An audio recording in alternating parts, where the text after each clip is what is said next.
l'examen et l'adoption d'une lettre pastorale intitulée « Lettre pastorale des évêques catholiques de Côte d'Ivoire pour une élection présidentielle juste, transparente, inclusive et apaisée » a été au centre des échanges. Ce document vise à fournir des conseils pratiques sur le cycle électoral en Côte d'Ivoire, en soulignant la place essentielle de la transparence, de la justice et la vérité pour favoriser des élections sans violence et des résultats acceptés de tous. La célébration de ces 50 ans d'engagement pastoral se déroule dans un contexte national important. Le pays se prépare à une nouvelle élection présidentielle en octobre prochain. Ce temps de mémoire jubilaire coïncide donc avec un moment de discernement national. La célébration prend ici une résonance particulière en ce sens qu'elle invite les évêques non seulement à regarder leur parcours ecclésial, mais aussi à renouveler leur engagement pour une Côte d'Ivoire de justice, de vérité, de paix et de fraternité. De la mémoire, une église au cœur de la nation. Pour les évêques ivoiriens, faire mémoire, ce n'est pas vivre dans le passé, c'est relire l'action de Dieu dans leur histoire, comme le peuple d'Israël dans le désert. Et je cite, « Souviens-toi de tout le chemin que le Seigneur ton Dieu t'a fait faire. » Deutéronome chapitre 8, verset 2. Aussi se souviennent-ils de l'Église ivoirienne née dans l'élan missionnaire, enracinée dans les villes et villages, les quartiers et les familles. Du rôle de l'Église dans les temps de crise, quand les voix prophétiques ont appelé à la réconciliation, à la vérité, à la justice et à la non-violence. Des communautés qui, souvent dans le silence, ont œuvré pour l'éducation des enfants et des jeunes, le soin des malades, la solidarité avec les faibles et les pauvres. Cette mémoire les appelle à la gratitude vis-à-vis de chaque membre du peuple de Dieu et de chaque habitant de la Côte d'Ivoire. Cette mémoire les appelle aussi à la lucidité, car aussi bien dans le pays que dans l'Église, la mémoire est parfois blessée par les divisions ethniques, les violences électorales, les injustices économiques, de mal gouvernance. Faire mémoire, c'est s'engager à pardonner, à réparer, à rebâtir l'unité ecclésiale et nationale.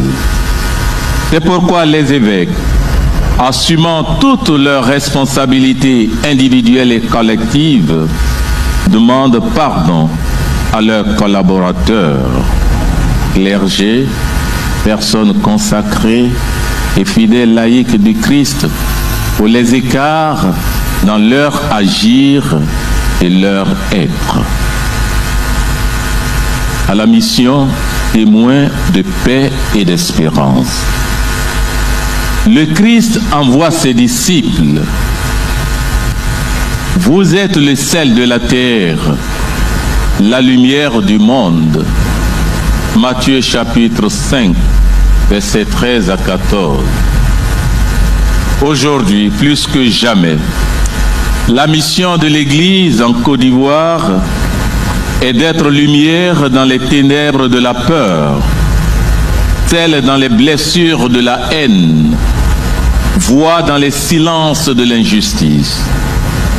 À l'approche de l'élection présidentielle d'octobre 2025, en attendant la lettre pastorale pour une élection présidentielle juste, transparente, inclusive et apaisée, après leur message sur le même sujet, les évêques de Côte d'Ivoire estiment que le pays a besoin d'une église prophétique. Une église qui éduque à la citoyenneté responsable, à la non-violence, au dialogue. Une église qui ne pactise pas avec les intérêts partisans, mais qui se tient aux côtés des petits, des oubliés, des déguerpis, des faibles. Une église qui invite les jeunes à croire en la paix et à refuser la manipulation. Une église qui pratique la vérité, la transparence dans sa gouvernance pastorale, économique et financière. Cette mission ne saurait se limiter au seul peuple de Dieu. Elle s'étend aussi à la nation. C'est pourquoi il s'engage, comme par le passé, à prier pour la nation, à accompagner les consciences, à offrir des espaces de dialogue et de réconciliation. Pour une Église toujours plus synodale, marcher ensemble pour la paix. Le pape François, de vénérée mémoire, a appelé les évêques à bâtir une Église plus synodale, une Église dont les membres marchent ensemble, s'écoutent et dialoguent. Il a plu au Saint-Esprit et à nous. Actes chapitre 15, verset 28. Les évêques de Côte d'Ivoire se sentent particulièrement interpellés par ce verset en cette année jubilaire. Ils s'engagent à davantage écouter ce que l'Esprit dit aux églises. Père Apocalypse chapitre 2, verset 7. À marcher ensemble avec le clergé, les personnes consacrées et les fidèles laïcs du Christ. De marcher ensemble pour eux et pour la Côte d'Ivoire signifie refuser la haine tribale, affirmer que tous, dans le pays et l'Église, sont des frères avant d'être militants. Créer dans leurs diocèses respectifs des lieux où les blessés de la politique, les exclus du développement, les victimes des abus sont écoutés. Donner la parole aux femmes, aux jeunes, aux déplacés, aux victimes d'abus, car ils ont beaucoup à dire. Une église synodale en Côte d'Ivoire est une église gardienne de la paix, semence d'unité, ferment d'une gouvernance plus fraternelle, d'une gestion plus transparente des biens de l'église et d'un nouveau vivre ensemble. Un devoir de mémoire, une urgence de mission. Ce jubilé de 50 ans n'est pas pour les évêques une simple commémoration. Il est un appel à continuer à servir l'Église et la Côte d'Ivoire avec le cœur du Christ. Les enseignements des évêques ont éclairé des questions pastorales critiques, ce qui a conduit à l'identification des défis majeurs de sa mission en vue d'un meilleur engagement pour les 50 prochaines années. Ainsi, l'Église sera une mémoire vivante des grâces reçues et des blessures à guérir. Une mission ardente, fidèle à l'Évangile et attentive aux souffrances du peuple. Une communauté synodale prête à relever les défis de la mission. En cette année électorale, comme pasteurs, les évêques demandent à tous d'être des artisans de paix, de rejeter les discours de haine, de s'éduquer et d'éduquer à la fraternité.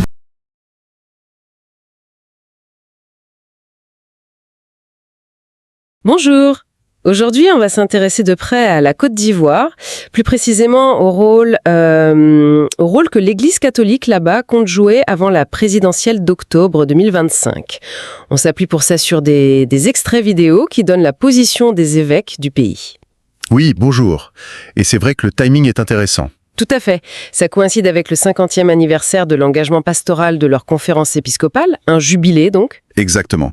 Et ce jubilé, c'est un peu une plateforme pour adresser un message à tout le pays, justement dans ce moment sensible avant les élections.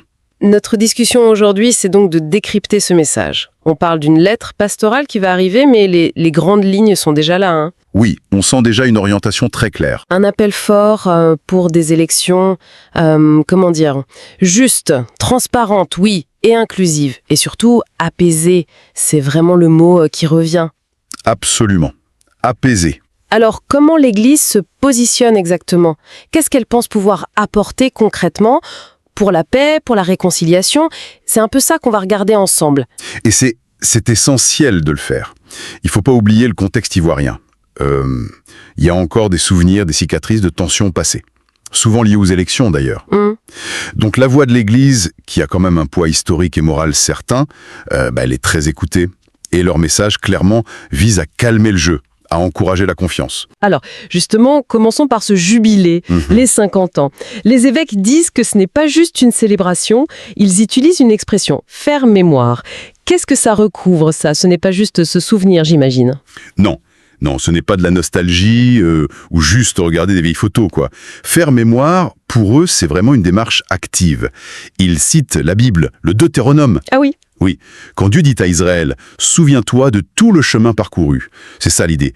Relire son histoire, les bons moments comme les mauvais, pour y voir l'action de Dieu selon leur foi, mais aussi leurs propres forces, leurs faiblesses, et surtout en tirer des leçons pour maintenant et pour demain.